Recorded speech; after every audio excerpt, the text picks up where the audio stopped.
Ya, ahora se está uniendo otra persona. Vamos a empezar. Muchas gracias a todos los que se están uniendo y los que se unieron.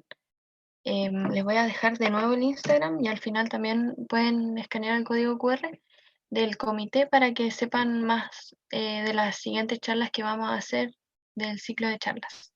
Así que dale nomás, Basti. Ya, bacán. Bueno, primero que nada agradecerle al Comité de Cultura por darme esta oportunidad de poder dar esta charla sobre los humedales que, bueno, son tan importantes como vamos a aprender ahora. Bueno, mi nombre es Bastián Espinosa, soy participante del grupo de Geopatrimonio y Educación de la universidad. Actualmente me encuentro haciendo mi tesis en un humedal, específicamente en el humedal de Puchuncaví, que se encuentra al lado del complejo industrial. Estamos ahí con un grupo de 4 estudiantes haciendo estudios geoquímicos de la zona, tanto en el humedal como en unas dunas que hay ahí. Por ahí hay un compañero, Tomás, que también está haciendo parte de esta investigación. Bueno, yo no sabía mucho de humedales, la verdad, hasta que empecé a estudiarlos para mi tesis y ahí me di cuenta de la importancia gigantesca que tienen estos ecosistemas para el medio ambiente. Em, Actualmente ahí estamos haciendo geoquímica y un poco de sedimentología, pero mi tesis está más centrada en eso, en ver los minerales que hay en este lugar. Bueno, ahora vamos a empezar con la charla, así que primero vamos a hablar un poquito de historia, la historia del reconocimiento de los humedales en el mundo. Bueno, en 1960 se puso en el ojo de mira los humedales debido a la pérdida de estos ecosistemas como hábitats de las aves acuáticas. Bueno, las aves acuáticas se le conocen como a todas las aves que habitan en estos ecosistemas. Y en Europa comenzó a perderse este ambiente, por lo que ya en 1962 se organizó la primera reunión internacional sobre los humedales, donde se comenzaron a conversar todas las problemáticas relacionadas a estos lugares. Se hicieron convenciones como en Francia, en Escocia, en Rusia, en Uruguay y en muchos países, y así hasta 1971, donde en Irán, específicamente en Ramsar, se llegó a un acuerdo internacional sobre los humedales, donde se llegó a una conclusión y una definición para estos sitios, que es la definición que vemos ahí, que se conoce como la definición de Ramsar de 1971. Eh, la voy a leer. Dice: los humedales son todas aquellas extensiones de marismas, pantanos y turberas, o superficies cubiertas de aguas, sean estas de régimen natural o artificial. Ojo que los humedales también pueden ser artificiales, como dice ahí en la definición, permanentes o temporales, estancadas o corrientes, dulces, salobres o saladas, incluidas las extensiones de agua marina, cuya profundidad en bajamar no exceda de 6 metros. Bueno, en esta definición entra una gran cantidad de ambientes, ambientes geológicos, o como lo quieran llamar. Eh, bueno, sí. Después de esta definición que fue aprobada por muchos gobiernos que formaban parte de este acuerdo, surgieron otras definiciones de él, como la del sistema de clasificación de los humedales de Estados Unidos, el grupo de trabajo de humedales nacionales de Canadá, o el de la EPA. Le pedí a ChatGPT que me dijera cuáles eran las palabras que más se repetían en todas estas definiciones y me salió que la palabra agua se repetía 7 veces, la palabra superficie 4 veces, saturación 4 veces. Entonces ahí ya podemos ver cómo, de qué se van tratando estos ecosistemas, ¿cierto? Siempre el agua va a estar asociada a estos ecosistemas donde las superficies van a estar saturadas de agua o no, como lo decía en la definición, que pueden ser eh, saturadas o no, pueden estar, eh, bueno, volvamos, ahí dice, sean estas de régimen natural o artificial, permanentes o temporales, o sea que el agua puede estar tanto permanentemente en el lugar como temporalmente. Esto puede ser bien no sé, un estero que a veces está seco en el verano y ya en el invierno se rellena por las lluvias. Entonces, los humedales se entienden como un tipo de ecosistema donde el agua es el principal factor controlador del medio, ya que el agua va a controlar la vegetación que hay en este lugar, los animales que hay en este lugar y los procesos que ocurren en este lugar. Entonces, como les decía, esta definición entra una gran variedad de ambientes. Las bahías, por ejemplo, las playas, son humedales porque entran en esta definición, o sea que si uno va a una playa, está en un humedal. Las marismas, bueno, las marismas se forman, casi siempre están asociadas a un río. Son como estas llanuras inundables donde eh, corre el agua, usualmente asociada a un delta. Los ríos, los esteros también entran en esta definición, por lo que son humedales también. Los salares, ya que como se veía en la definición, son aguas salobres, por lo que también entraría.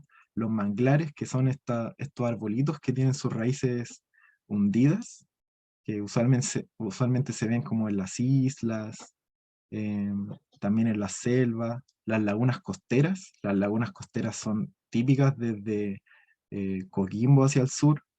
Casi siempre hay una laguna costera asociada al estero. Eh, Conozco varias como la laguna de Zapallar, el estero de Catapilco, más al sur sería la desembocadura del río Aconcagua. Ahí también se forma como una laguna costera, que generalmente están separadas del mar por una barra terminal. Los lagos también son humedales y los lagos artificiales. Bueno, en este caso puse una represa, porque antes de la represa se forma un lago grande y eso también entra en la definición de un humedal. Bueno, para entender un humedal tenemos que entender que en este lugar no solamente interactúan los elementos abióticos, sino que también los elementos bióticos son una, una parte muy importante de los humedales. Aquí podemos encontrar gran diversidad de especies como reptiles, serpientes, cocodrilos. Hemos visto muchas películas donde, cierto, aparece la anaconda o un cocodrilo. También anfibios como ranas, aves acuáticas, especialmente las aves acuáticas, ya que gracias a ellas se empezó a poner atención en estos ecosistemas. Insectos, podemos encontrar muchos insectos, mariposas, etcétera. También mamíferos. Un ejemplo son los capibaras, que bueno, están en todos lados, por lo menos a mí en Instagram siempre me aparece. Puse ahí un oso también porque los osos se alimentan de los peces, los salmones, ¿cierto? Que también son parte de estos ecosistemas, y las plantas. Las plantas son una parte muy importante de estos ecosistemas. Y también me faltaron las algas, que las algas también están ahí, siempre haciendo fotosíntesis y otorgándonos ahí oxígeno. Entonces, en un humedal interactúan todos estos elementos bióticos y abióticos. Los elementos abióticos vendrían siendo la tierra, el sustrato, el sedimento.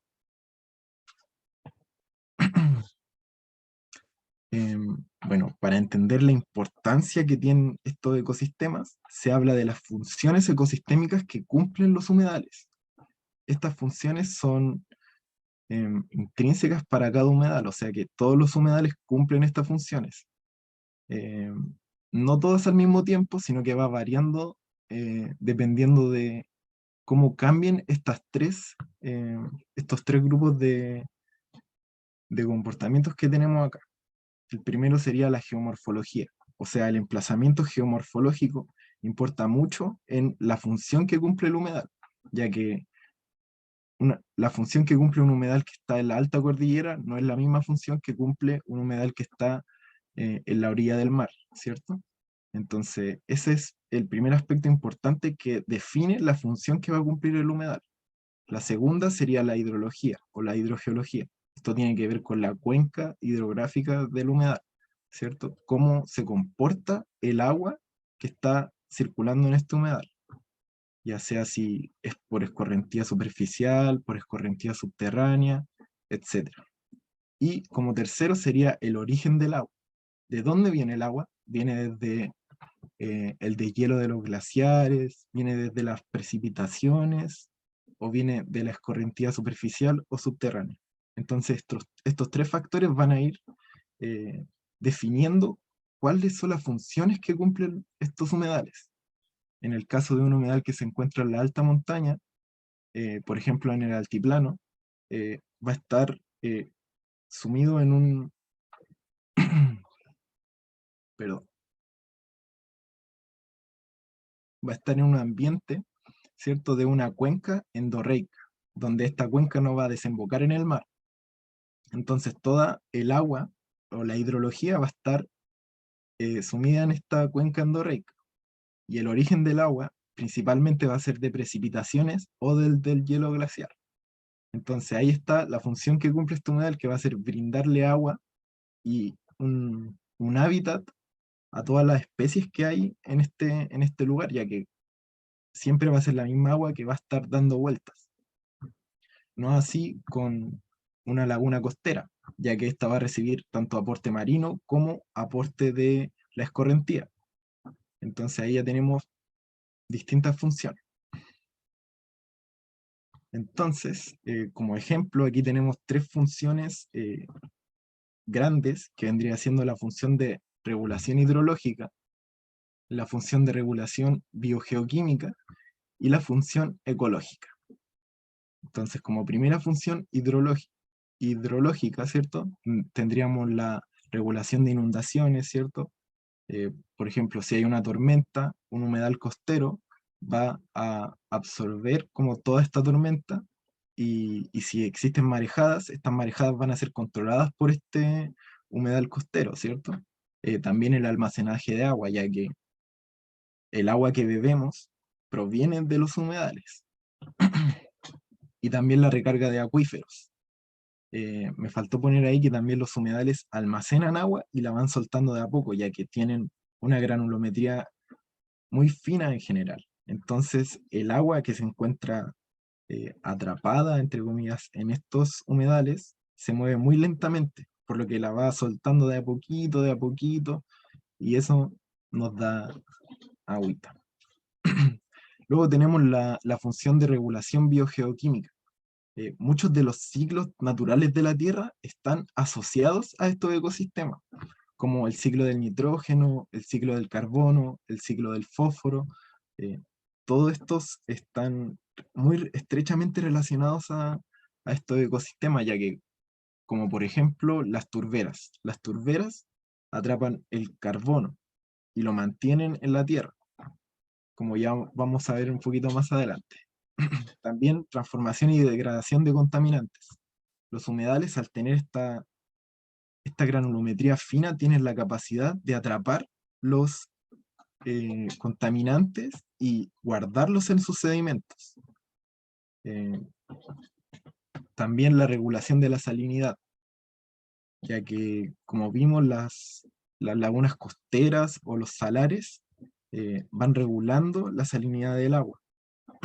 Y por último, las funciones ecológicas, que sería la producción primaria. En este caso tenemos la fotosíntesis, la provisión de hábitat, que también es muy importante, ya que, por ejemplo, en la ciudad, las aves o los animales salvajes van a proveerse de alimentos y de refugio en los humedales.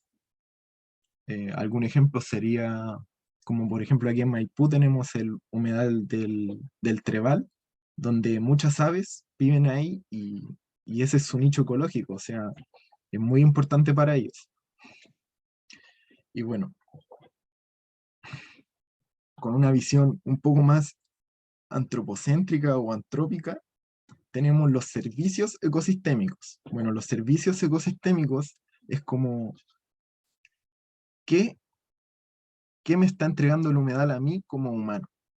Más que sus funciones ecosistémicas, que son los comportamientos intrínsecos de los humedales, sino que los servicios ecosistémicos ven qué cosa le entrega al humano y qué bien nos está entregando. En este caso, la evaluación de ecosistemas del milenio, el año 2005, definió 4 tipos de servicios ecosistémicos que nos entregan los humedales. El primero sería el servicio de provisión. En este caso, los humedales nos entregan comida, nos entregan materias primas, nos entregan agua, que sería el más importante, y combustible. Luego vendría el servicio de regulación, donde los humedales sirven para el control climático, ya que estamos aquí en un cambio climático bien marcado. Los humedales ayudan a nivelar este cambio, también purifican el agua, ya que como les decía, tienen esta granulometría muy fina que atrapa los contaminantes y los deja ahí en el sedimento. También nos sirven para la regulación de inundaciones, como por ejemplo, si ocurre un aluvión, la primera medida que tenemos para que pare este evento son los humedales y atrapan los metales pesados. En ejemplo, ahí puse el plomo, el arsénico, el cobre, el molibdeno, que en el caso de estudio de mi tesis se encuentra bien marcado cómo estos ecosistemas atrapan estos metales. Luego tenemos el servicio cultural, que, bueno, los humedales también sirven eh, como medio de educación ambiental, ya que podemos ir ahí, aprender de la biodiversidad, aprender de cómo funciona el medio ambiente, y también nos sirven como zonas de recreación, como por ejemplo el humedal del Trapiche, donde muchas veces se va a, como de manera recreativa durante el día o a bañarse en el agua.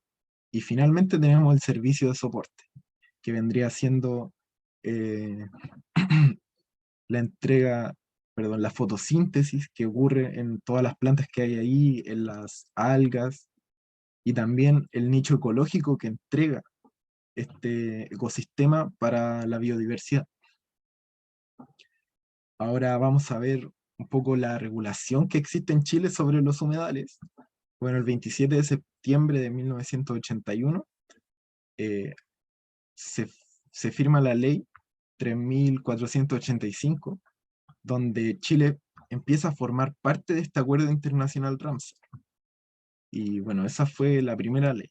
La segunda fue el decreto 771, donde aquí ya se eh, legaliza, entre comillas, la definición de Ramsar. Entonces aquí se copia y pega la definición que habíamos visto antes, y específicamente aquí solamente se protegen los humedales que están definidos bajo perdón, están definidos como sitio Ramsar.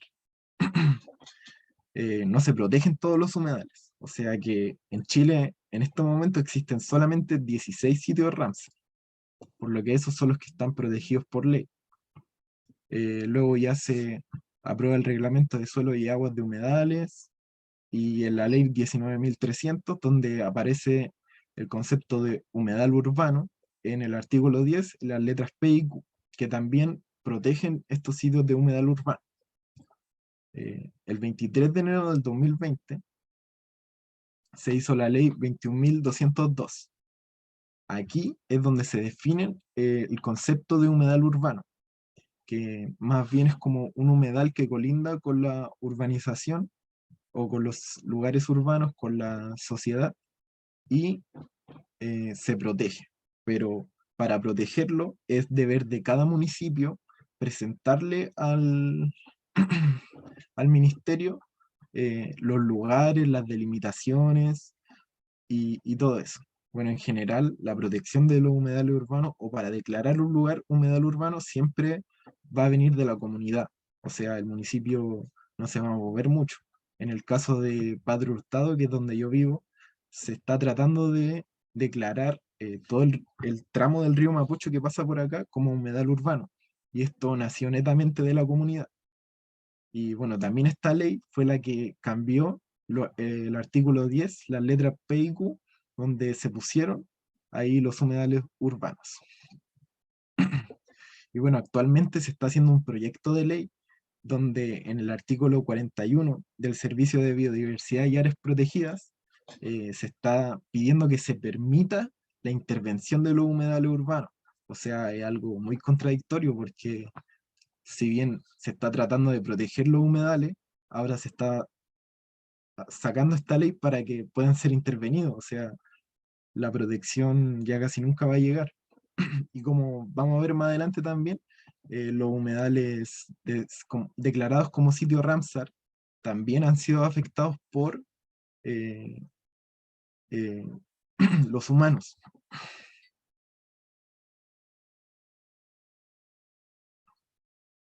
Bueno, ahora vamos a hablar de los sitios Ramsar que hay en Chile. Actualmente hay 16 sitios Ramsar en Chile y de norte a sur son como aparecen ahí. Está el Salar de Surire, el de Huasco, el de Tara, el sistema hidrológico de Soncor del Salar de Atacama, el Salar de Puxa, Aguascalientes 4, Humedal Las Salinas de Huentelauquén, Laguna de Conchalí, Río Limarí desde Salal hasta su desembocadura, los humedales costeros de Bahía Tongoy, el Yalí. En general, en el norte se ven estos humedales que están asociados a un salar o aguas salobres. Luego ya más en el centro sur se ven humedales costeros y ya en el sur se ven protegidos como por ejemplo Bahía Lomas, que ese es el humedal más al sur que está protegido y es una bahía entera que está protegida. Vamos a ver algunos sitios, en este caso el Salar de Surire, donde, bueno, aquí habitan los flamencos. Los flamencos aquí vienen este es su nicho ecológico.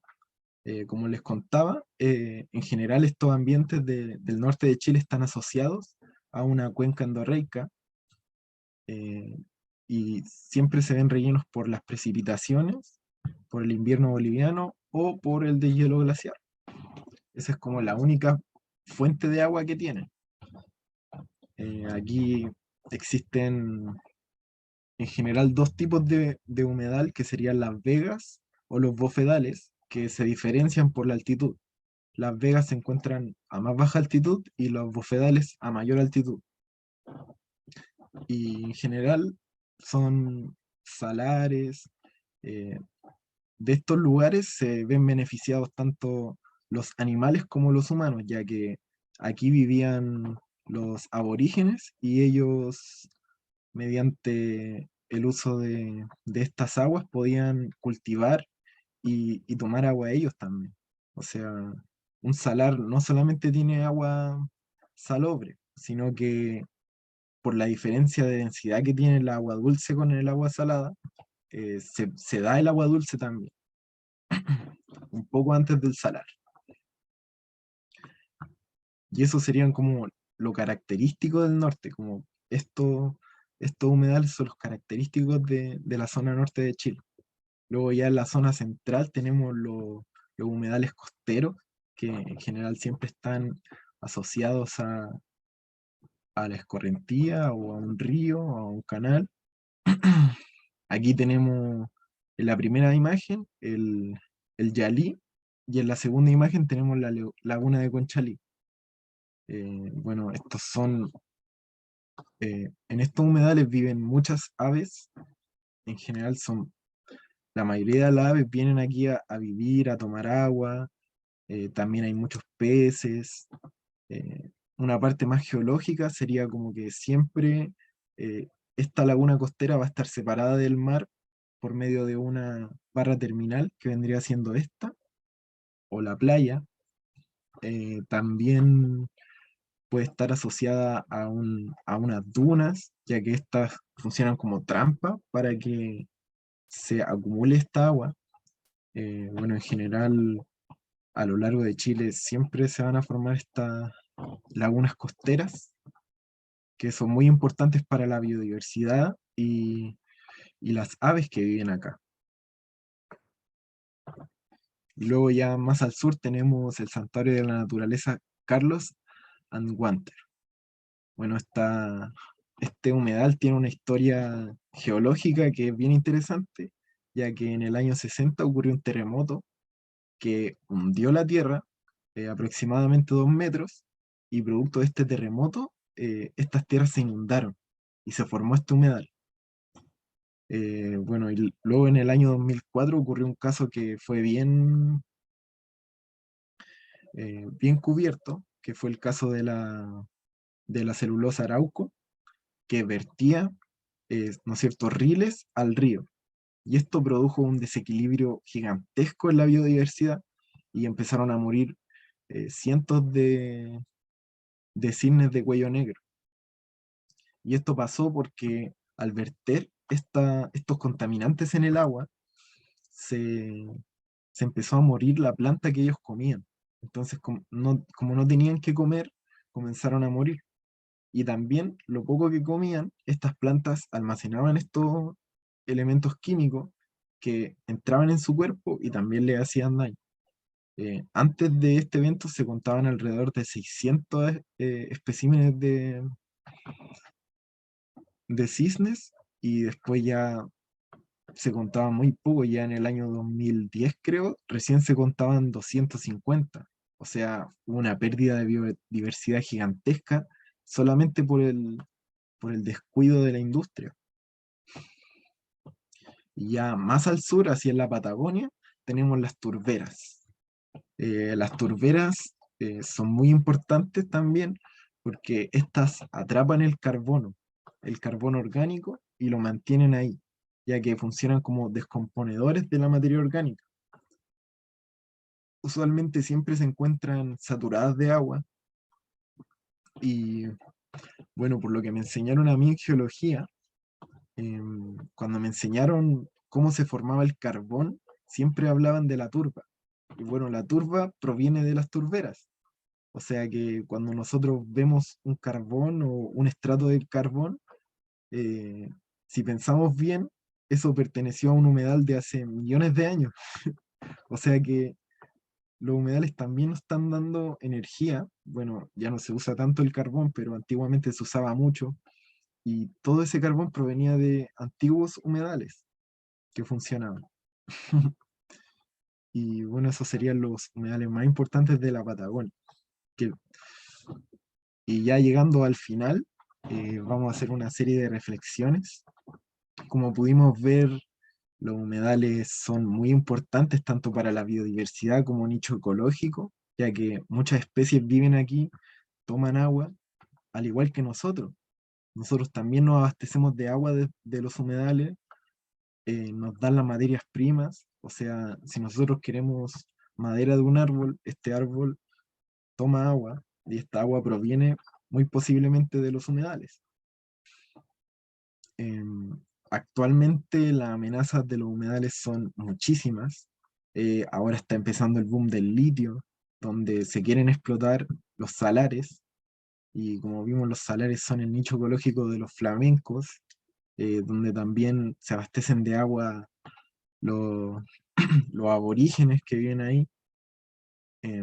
Luego ya en el centro tenemos el problema latente de la expansión urbana, que, bueno, siempre va a buscar dónde poner casas nuevas y muy posiblemente sea en estos lugares.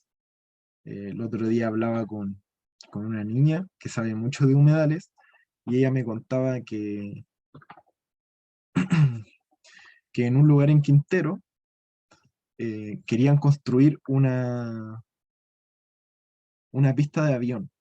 La cosa es que ella les dijo muchas veces que ese era un humedal y que no debían construir ahí porque se iba a terminar inundando. Y no le hicieron caso. La cosa es que se construyó este puerto de aviones y al final se terminó inundando y nunca pudieron usarlo. O sea, hubo una pérdida de millones por hacer esta construcción y no terminó sirviendo de nada. Porque al final, bueno, las aguas van a seguir su cauce natural. Y también, bueno, yendo más al sur, tenemos las turberas de la Patagonia, que en general son ambientes prístinos, por lo que he leído, o sea que no tienen intervención humana, y aparte que nos ayudan con el calentamiento global, bajando los índices de carbono de la atmósfera. O sea, estos ambientes son muy importantes. Y bueno, eso serían las reflexiones. Por último, les dejo aquí la la bibliografía de donde saqué toda la información. Y bueno, espero sus preguntas. Y ojalá se pueda formar un ambiente de discusión donde ustedes puedan decirme también qué saben de los humedales o qué no sabían de los humedales para que podamos ahí todos ir complementándonos.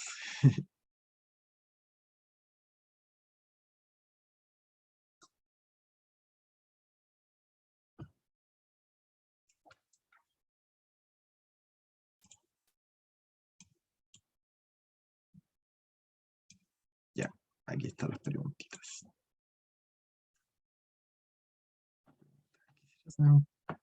Maximiliano dice, yo tengo una pregunta. Quisiera saber un poco más del humedal en el cual estás trabajando en tu tesis. ¿Qué humedal es y cuál es el punto de investigación del humedal? Se ve súper interesante el tema y me gustaría aprender un poco. Igual ver cómo se formula una tesis profesional. Ya, bueno, el humedal de mi tesis es un poco delicado ya que se encuentra en una zona muy conflictiva actualmente como lo es Puchuncaví. Así que yo iba en un principio a mostrar imágenes de este humedal, pero después decidí que no, ya que lo conversé con mi profesor. Y, y yo igual podría hablarte a ti sobre esto. Bueno, lo que estoy investigando yo son los minerales que se forman por metales pesados, ya que en este sitio existe mucha contaminación por metales pesados debido a la actividad industrial, ya que ahí existen carboneras, existen em, refinadoras de petróleo, existen refinadoras de cobre, entonces la contaminación que hay ahí es inmensa. Por lo que ahora recién se está haciendo este estudio de mineralogía en el humedal, ya que en el humedal existen muchos procesos geoquímicos, como lo son, no sé, la oxidación, la reducción, la absorción. Entonces, todos estos procesos geoquímicos tienen que ver con el agua, con la disponibilidad del oxígeno, y un humedal, como les decía, tiene partículas muy finas y atrapan los metales. Entonces, producto de todas estas interacciones, se forman estos minerales, como también partículas que no son minerales, sino que son de origen antrópico, como una aleación metálica que no entra en la definición de humedal que nosotros, o sea, perdón, de mineral que nosotros conocemos, que es de origen natural, no sería de origen natural. Eh, ¿Alguna otra pregunta? Según tu apreciación, ¿qué tipo de industria es la que suele contaminar más los humedales? Mm, Bueno, en el humedal que estoy estudiando en particular, se encuentra muy contaminado por la industria de la refinación de metales, ya que el botadero que genera se encuentra directamente en contacto con el humedal, o sea, no hay ningún tipo de contención para toda esta basura que se genera después de la minería. Entonces, yo creo que hay muchas cosas que pueden contaminar el humedal, como por ejemplo los riles serían como cuando estas industrias vierten eh, estos contaminantes líquidos al río. Esto contamina demasiado ya que se ven afectados tanto las plantas como los animales y el sedimento, y esto va quedando ahí, o sea, queda ahí sedimentado y las plantas van a seguir absorbiendo esto, los animales van a seguir tomando el agua, porque ellos no solamente lo hacen, ¿cachai? Entonces, hay muchas industrias que contaminan demasiado, yo no podría quedarme como con una, ya que también reciben contaminación producto de, no sé, la quema de combustibles fósiles también genera partículas que terminan en los humedales, ya que precipitan y se van por los torrentes de agua y llegan hasta los humedales, ya que como vimos, los humedales siempre van a estar asociados al agua. Em, Otra pregunta. ¿Cuál es tu apreciación de nuestro rol como geólogos para dedicarse al trabajo en humedales? Yo creo que un geólogo tiene un rol muy importante en los humedales, ya que nosotros podemos entender las características sedimentarias que pueden tener los humedales, y esto está muy relacionado a las funciones que puede cumplir este humedal en el entorno. Como por ejemplo, si tenemos una granulometría muy fina, va a atrapar el agua y la va a ir soltando de a poquito, como habíamos dicho. Entonces, eso igual es una función. Otra podría ser, no sé, otro tipo de sedimentos que hayan ahí, como por ejemplo, no sé, una arena, que esto va a dejar pasar mucho más el agua, pero igual va a servir como filtro. Eh, También, como lo decía, como en los estudios donde un humedal se encuentra altamente contaminado, es importante saber qué es lo que pasa en el humedal para saber cómo podemos actuar para poder ayudar a este humedal para que vuelva a estar mejor. No sé si me explico. Eh, bueno, aquí en Chile falta mucho camino para poder comprender bien los humedales, ya que en Chile existen prácticamente todos los tipos de humedales, como vimos. Eh, es un país muy rico en humedales, ya que tenemos tres tipos de climas, tenemos la cordillera, la depresión central, ¿cierto? La cordillera de la costa, que, no, que son ambientes muy distintos donde se pueden desarrollar todos los tipos de humedales. Así que el rol de un geólogo es muy importante, ya que pocas veces se ha visto un geólogo trabajando en un humedal. Muchas veces siempre se ven biólogos, eh, ¿cómo se llaman los que ven las plantas? Botánicos, o los que saben mucho de aves también, pero en general los geólogos no ven tanto los humedales ni la importancia que tienen. De hecho, yo recién vine a enterarme que era un humedal cuando comencé a hacer mi tesis. O sea, en la carrera nunca me nombraron un humedal, entonces creo que ahí hay mucho que avanzar en cuanto a... Rada, Basti, perdón, Rada Sí, tiene la mano levantada. Si quieres, puedes encender el audio igual, si sí, acaso. Ah, vale, ¿se escucha? ¿Aló?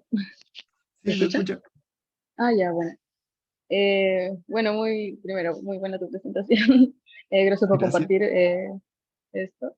Y bueno, yo estoy estudiando arquitectura y estoy ahora en mi proceso igual de tesis, bueno, anteproyecto en mi caso porque estoy estudiando arquitectura y Ujú, estoy investigando igual todo sobre en realidad los salares, pero como tú dices, los ya, salares son parte de los humedales. ujú, Y bueno, en todo el proceso como que me daba cuenta de que, bueno, como tú dices, los salares y bueno, en realidad los humedales son de gran importancia para el ecosistema y bueno, para toda la fauna y flora que hay ahí, y bueno, también por el cambio climático, todo, ¿entiendes? Y en el norte, lo que se da harto en los salares que están ahí en Atacama es que son los más explotados hoy en día por la extracción de cobre y litio, y ahora el litio, que es el boom. ujú, Entonces, también investigando, veíamos que Chile se sustenta prácticamente de la extracción de minerales. Siempre ha sido, desde el comienzo, siempre fue como el salitre, después fue la plata, después el cobre y ahora el litio y bueno, y siempre han habido muchas más, el boro, y de todo. Entonces, como un país que siempre se ha sustentado de la extracción como también no le dan importancia como a bueno, le dan, entre comillas, ¿no? O sea, ujú, a los ecosistemas. Entonces, como ahora la extracción de litio es para, supuestamente para ahora ayudar el calentamiento global, para volver todo eléctrico, autos eléctricos y, bueno, para ayudar a lo del calentamiento global. Esto es como es como una contradicción prácticamente. Es como van a ayudar al cambio climático destruyendo un ecosistema que son los humedales que están en el norte prácticamente.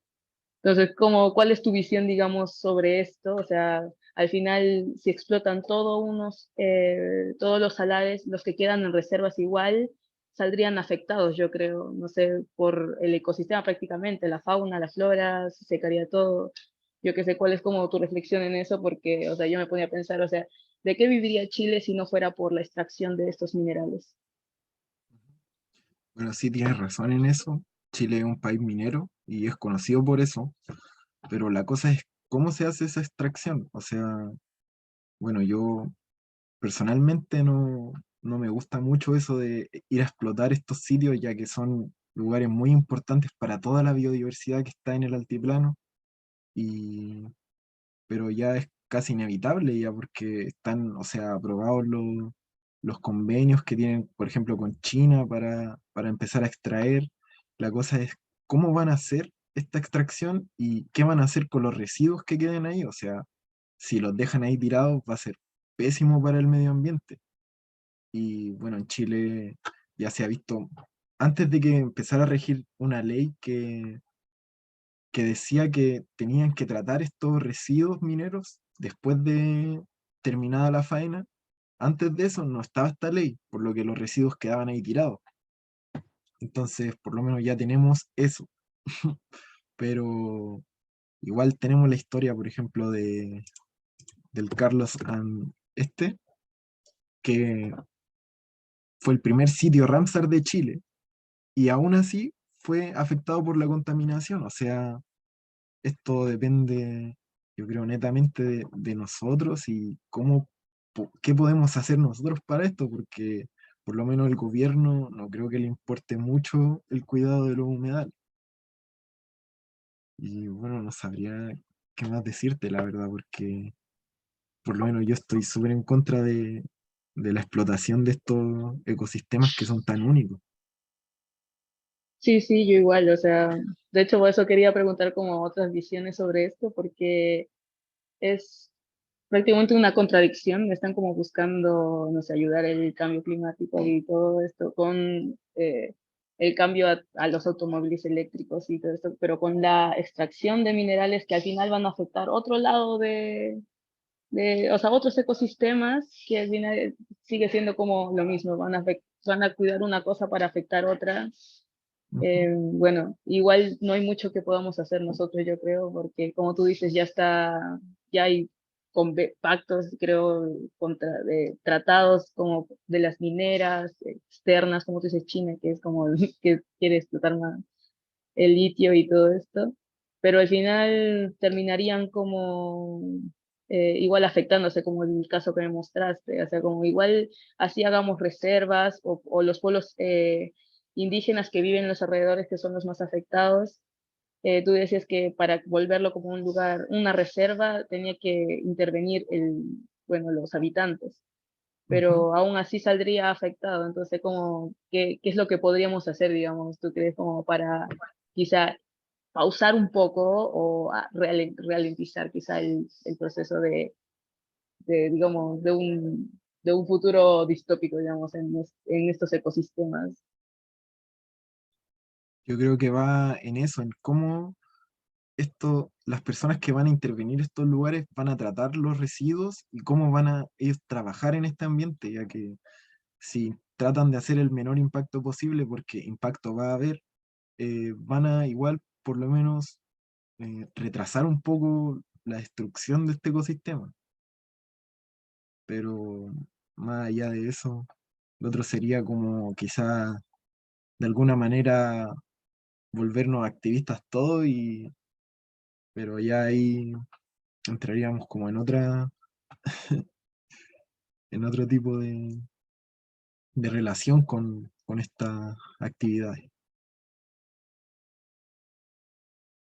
Em, bueno, voy a leer otras preguntas. Muchas gracias por tu pregunta, por tu Gracias, gracias. participación. Bueno, aquí Gonzalo Pizarro dice, en base a tu experiencia, ¿qué tan involucrada está la comunidad en cuanto a la protección de humedales? ¿Has sido parte del proceso para declarar humedales como urbanos? Bueno, yo en particular no he sido parte del proceso, pero sí he visto cómo algunas organizaciones han sido parte de esto, como por ejemplo el del humedal El Pajonal, que se encuentra aquí en Maipú, que es un humedal urbano que está siendo protegido netamente por las personas que trabajan ahí, y también el humedal de el Trebal, que también hay muchas personas trabajando ahí activamente en eso, donde se han hecho ya algunos paseos de educación ambiental para colegios. Entonces, estos lugares son como un lugar muy importante para donde se puede enseñar y donde se puede aprender.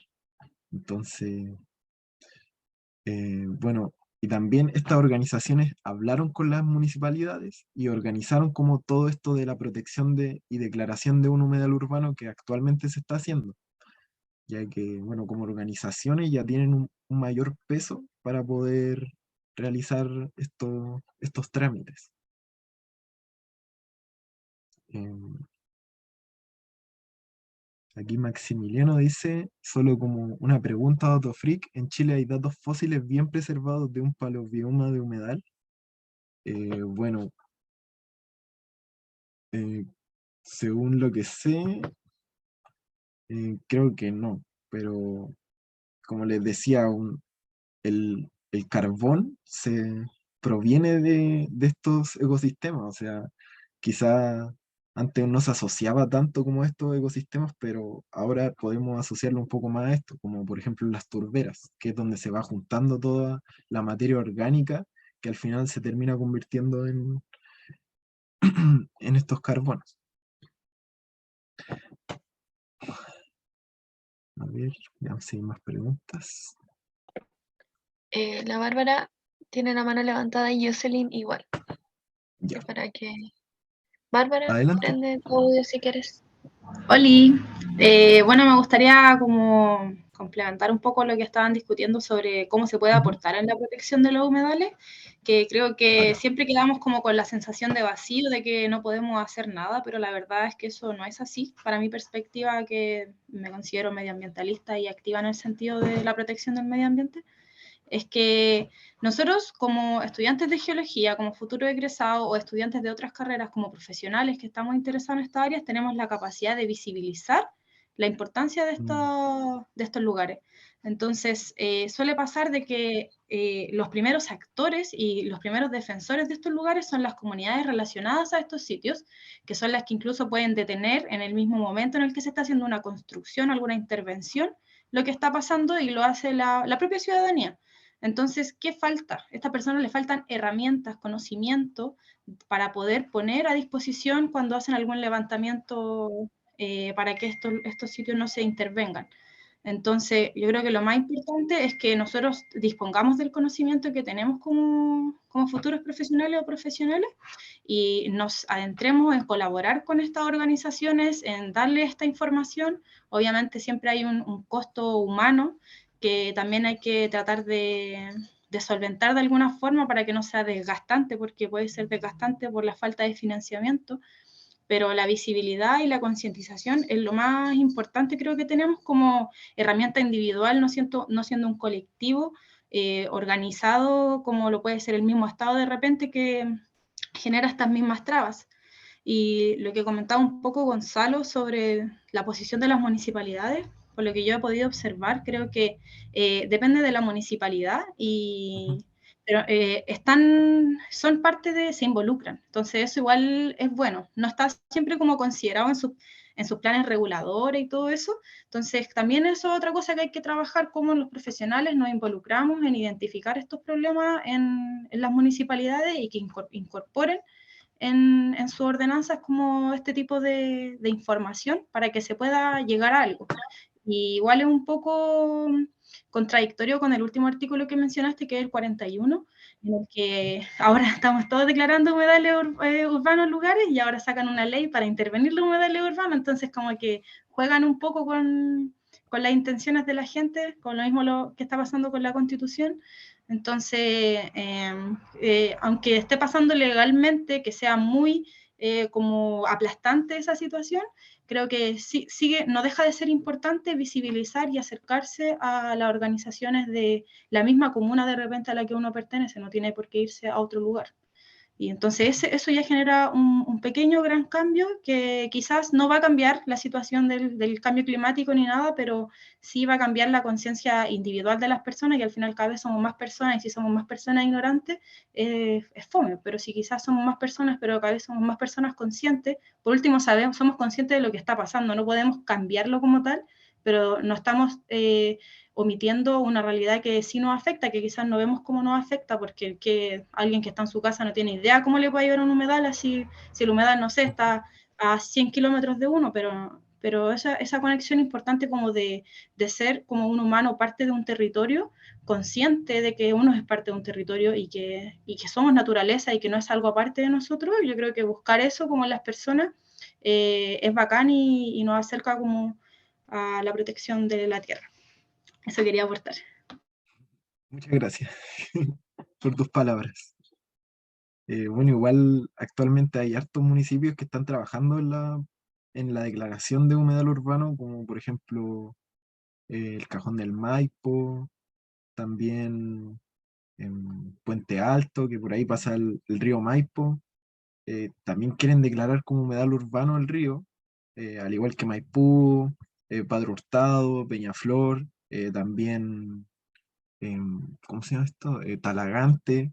También están buscando, de hecho, Talagante ya tiene como declarado como humedal urbano la parte del río que pasa por ahí. De hecho, tienen un parque que uno puede ir a visitar.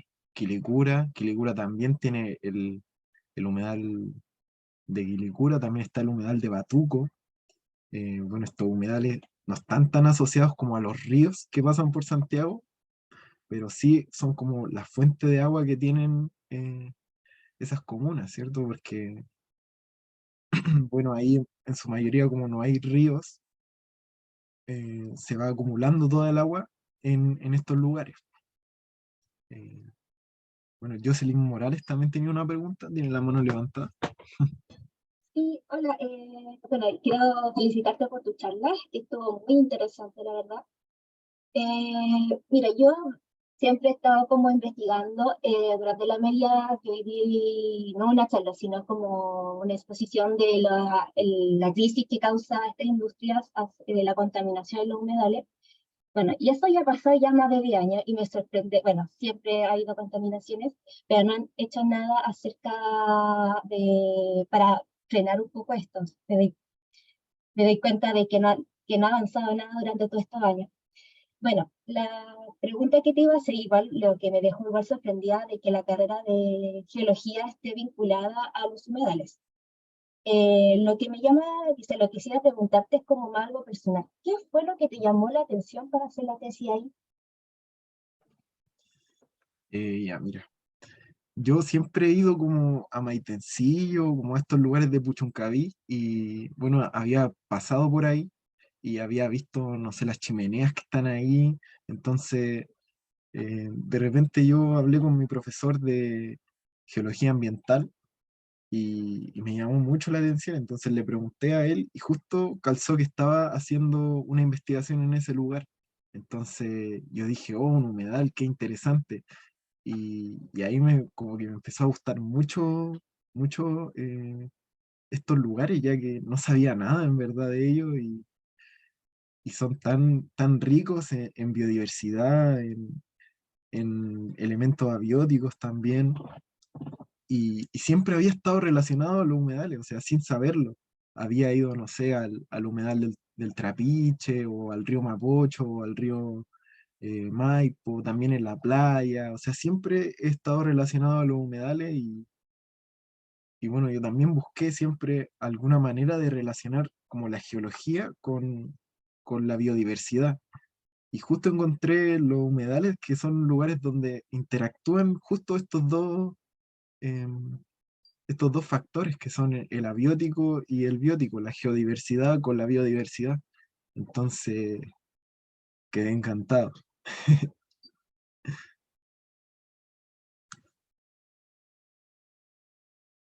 Y bueno, también las propiedades especiales que tienen algunos humedales, como la de captar los metales pesados. Eso también me dejó así como, wow. O sea que los humedales hacen tanto por nosotros y no piden nada a cambio. O sea, como lo decía, son las funciones que cumplen el humedal, o sea, los humedales cumplen un rol tan importante en todo aspecto, o sea, en la cadena trófica, en,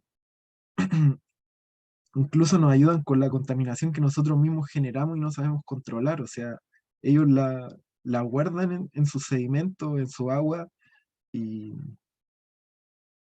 impresionante. No sabría qué más decirte.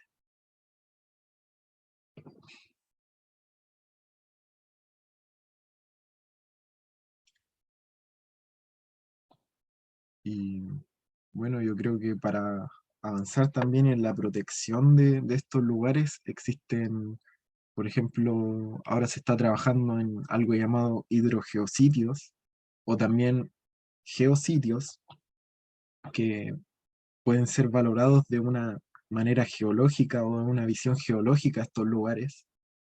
Eh, También tenemos, no sé, eh, un santuario de la naturaleza, un humedal urbano. Hay muchas formas de reconocer estos lugares. Y la protección yo creo que va, como dijo Bárbara, en nosotros hacernos conscientes de cómo estos sitios eh, nos benefician tanto, nos dan tantos beneficios sin nosotros darle nada más que contaminación, por así decirlo. Eh, bueno, eso. Si ya no hay más preguntas, quería agradecerle a todos los que pudieron venir y estar aquí. También agradecer sus palabras, sus preguntas y al Comité de Cultura y Conciencia Social por invitarme también y dejarme realizar esta charla. Muy agradecido con todos ustedes. Y bueno, cuando quieran hablar de humedales, me pueden contactar y yo pretendo seguir estudiando estos lugares. Pronto se va a hacer un curso de humedales en la Santo Tomás y está bien interesante. Van a hablar de muchos aspectos, son creo 2 semanas de clase. Así que, bueno, si quieren saber más, los invito a tomar ese curso también. Yo igual lo voy a tomar porque me interesaron mucho estos sitios. Si es económico, si eres estudiante, te sale mucho más barato. Así que, bueno, eso sería. Muchas gracias por estar aquí. Muchas gracias, Bastián, igual por aceptar la invitación. Nosotros como carrera no estamos como al tanto de lo que son los humedales o cómo se avanza, tampoco con cómo se ve afectados los humedales y lo que conlleva la, la contaminación de ellos, la pérdida de los ecosistemas que habitan ahí o que se ven beneficiados por los humedales. Entonces, muchas gracias, de verdad. Fue una charla muy bacán. Gracias a ustedes por la oportunidad. Y nos De vemos nada. pronto. Sí, nos vemos pronto y gracias también a todos los que asistieron. Sí, la Muchas gracias. intención Promocionar a el Comité de Conciencia y Cultura Social para que nos sigan en Instagram y también al grupo de Geopatrimonio. Si pueden poner el Instagram de Geopatrimonio en los comentarios para que lo sigan y también sigan al comité, para que estén informándose de otras cosas que estén haciendo y eso. Muchas gracias por participar y por apoyarnos también al grupo de Geopatrimonio. Chao.